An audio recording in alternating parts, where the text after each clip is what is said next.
Hello everyone, Earl Henderson, Primordial Defense. Thank you for watching. I have another Monday quarterback video for you. I'm going to play this video and talk about things that are going on to better explain what's going on and talk about things that I think that are being done right and or done wrong. So, this incident, as you can see up here on the time, it occurred November 30th. At time of recording, today is January 19th, 2023.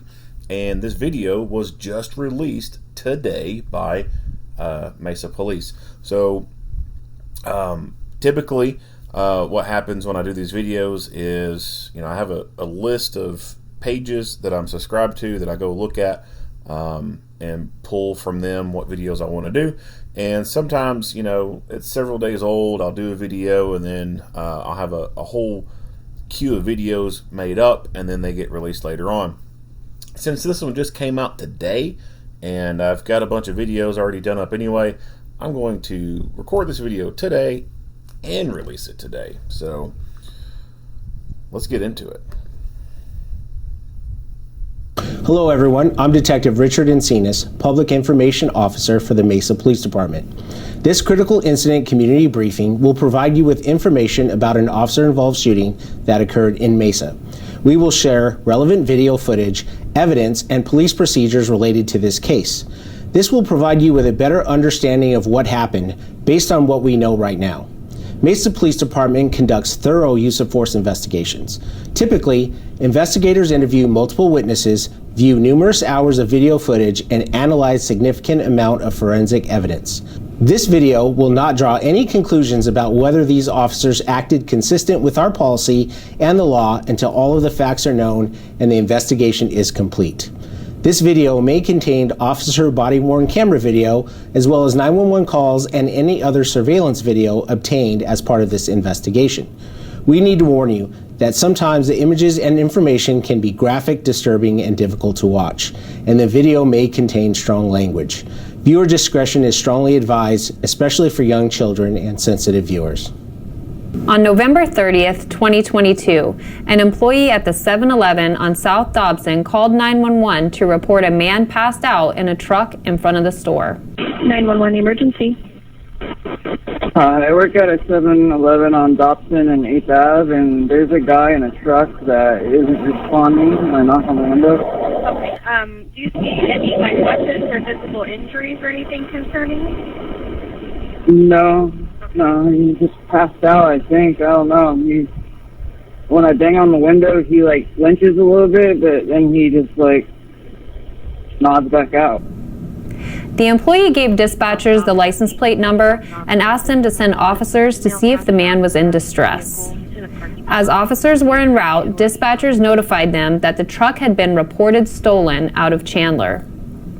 When officers arrived, they blocked the truck using 2 patrol cars and placed stop sticks behind the truck's back tires. Officers used the PA system to instruct the man, later identified as 25-year-old Watts Williams, to exit his truck, and they turned on their sirens to get his attention. Driver of the gray Nissan truck, go ahead and wake up, roll the windows down, and throw the keys outside. Driver of the vehicle, this is the Mesa Police Department. Roll the windows down, shut the vehicle off, and throw the keys out the window. Williams did not respond, so officers used less lethal beanbag rounds to hit the side of the truck in hopes of getting his attention and having him exit the vehicle. Of the gray Nissan Frontier truck, one more count. Go ahead and shut the vehicle off. Put your hands out. Shortly after, Williams began moving inside the truck and rolled the window down. Officers repeated instructions for Williams to exit the vehicle, but he did not comply. Less lethal rounds were then deployed to the driver's side mirror, and Williams rolled the window back up. Williams put the truck in drive, squealing the tires and hitting the front of the store.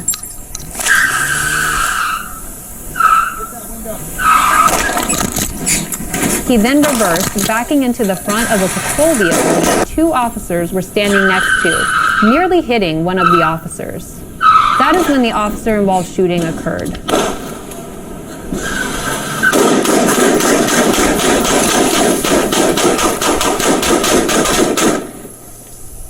Williams was pronounced deceased at the scene. There were no other suspects in the truck and no officers were injured.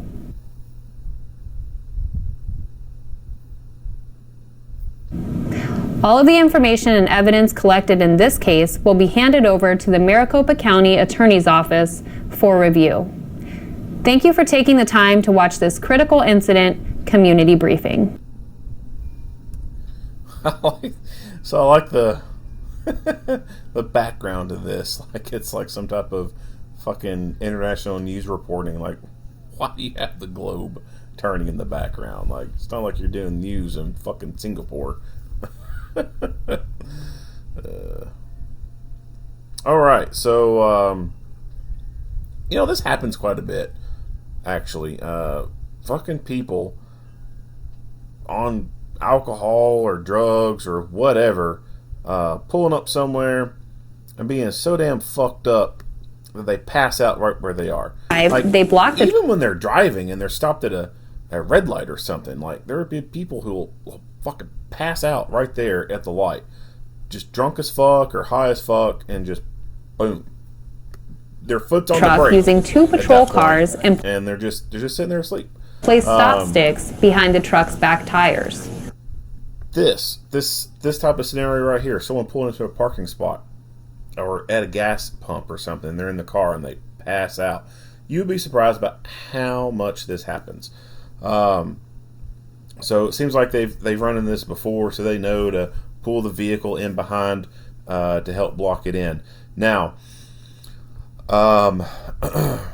here's the thing about pulling vehicles up. Now let me play this a little bit more so you can see the gap there. Officers use the PA system. All right, so that's still distance, and the key to blocking a vehicle in is to take up that distance. So they are pretty close, but they're not as close as they could be. They need to be kissing his bumper with their push bumper. The more space that you have to work with, the more you can exploit that and maximize it to your advantage. So let's say their car was backed up a little bit further. He could throw that thing in reverse, cut that wheel hard, hit at an angle, and actually push their vehicle out of the way from his momentum of going in hard, hit it, and then he got himself a purchase point. He can maneuver, exploit, and then get out of there. Well, even now, if they would have closed that distance, there's nothing up front blocking him. There's no bollards right here. Some gas stations will have those little yellow painted bollards right there. The big concrete poles that either vertical or they're like curved, kind of like an upside down U. If those were right there to the front, that would have been great because that would have completely blocked him in. But he has the advantage of being able to pull his vehicle forward, go up onto the sidewalk area, and then gain that advantage and be able to exploit that type of distance. So with that in mind, it would be important, I think, for the driver of this vehicle to remain in the vehicle, and if this guy goes forward, they can instantaneously react to that and drive forward as well to close the distance. That way he can't maximize that gap at all. They get the stop sticks out and they come up, and this guy starts to put them under this tire right here. We can't see very well if there's anyone off to the side or not. I would hope that there was someone off to the side kind of helping provide cover for him, because if not, he's kind of go up in there all by himself. Behind the truck's back. I do like how he has a rifle out. Tires.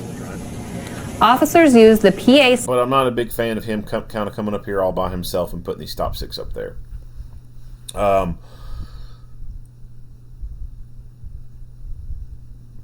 I don't know if they end up putting stop sticks on the other side or not, but as many vehicles and officers were there, if they could have put stop sticks on both rear tires and then go forward and put them to the front as well, that would have been even better icing on the cake. This dude's passed out.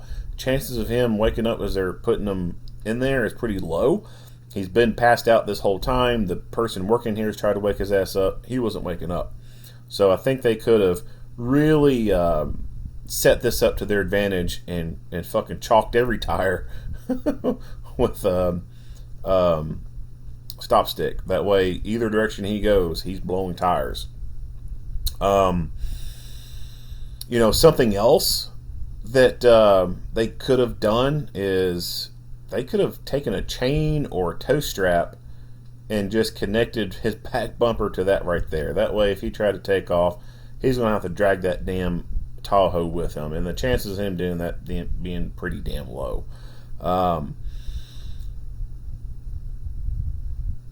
It being, I'll skip that one. But for sure, they could have set this up to their advantage where they put stop sticks under every single tire and been at a much better advantage. Now, did they try the doors of the truck? I have no idea. No idea if they tried to open the doors or not. But at this point, they do know it is a stolen vehicle. So, this is a little bit more high risk at this point.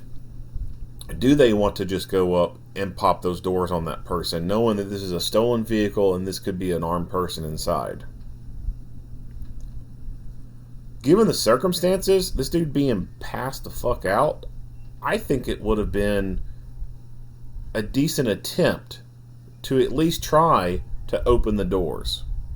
If they could have opened the driver's side door slowly and the guy not react in any way whatsoever, then someone could have very easily just reached in, turned the ignition off, and removed the keys from the vehicle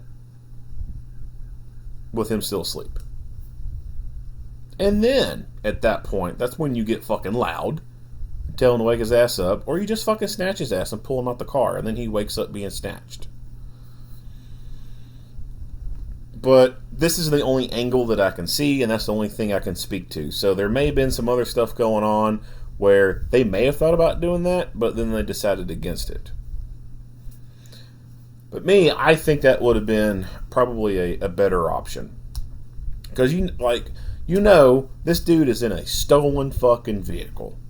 If he is this passed out, he is on something. It's not like he was, so tired from driving around that he had to take a nap. Like, no, this motherfucker's on something. As soon as this fucker wakes up, he's going to want to run. Henceforth, why they put the stop sticks and shit down like the way they did. So why not try the more stealthy approach, being quiet, open the door, take the keys out, and then give them the surprise.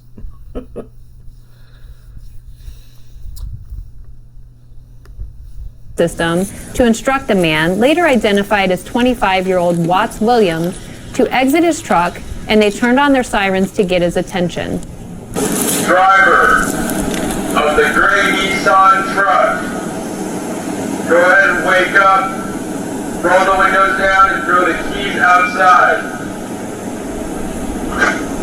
Driver of the vehicle, this is the Mesa Police Spawn, so officers used less lethal beanbag rounds to hit the side of the truck in hopes of getting his attention and having him exit the vehicle. Of the gray Nissan Frontier truck, one more time. Go ahead and shut the vehicle off.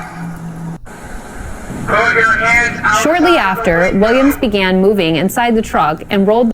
So this whole time of the sirens and the loudspeaker and shooting the side of his truck with a fucking beanbag gun, this motherfucker's still asleep. Now, he could have been playing possum the whole time, right? But most likely he's still legitimately just passed out. The window down. Officers repeated instructions for Williams to exit the vehicle, but he did not comply. Less lethal rounds were then deployed to the driver's side mirror, and Williams rolled the window back up. Williams put the truck in drive, squealing the tires and hitting the front of the store.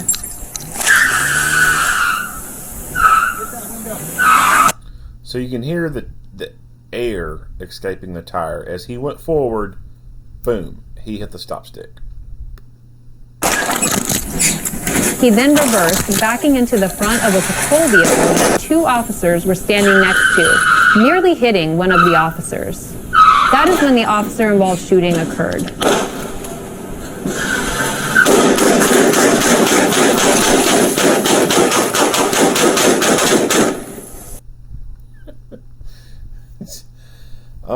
Yeah, so that rifle, in my opinion, is probably what ended this scenario right here.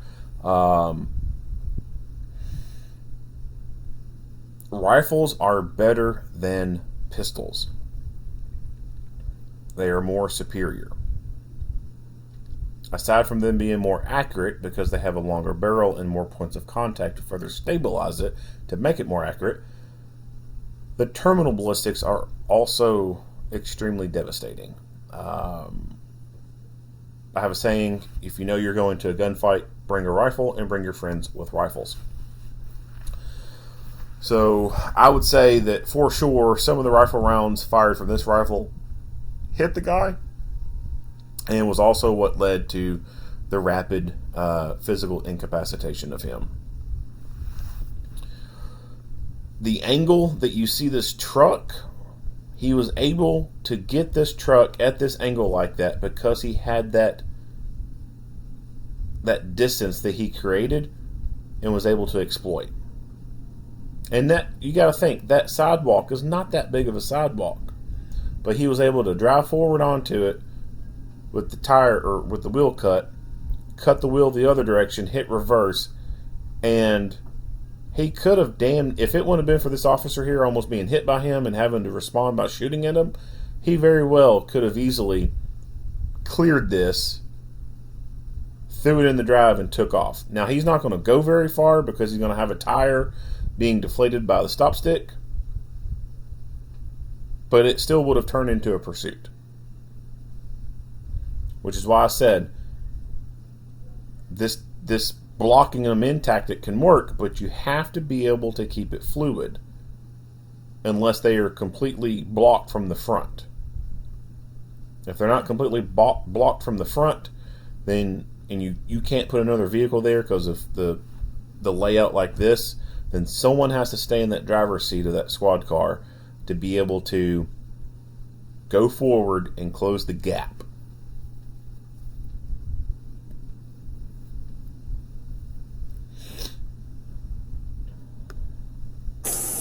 Williams was pronounced deceased at the scene. There were no other suspects in the occurred.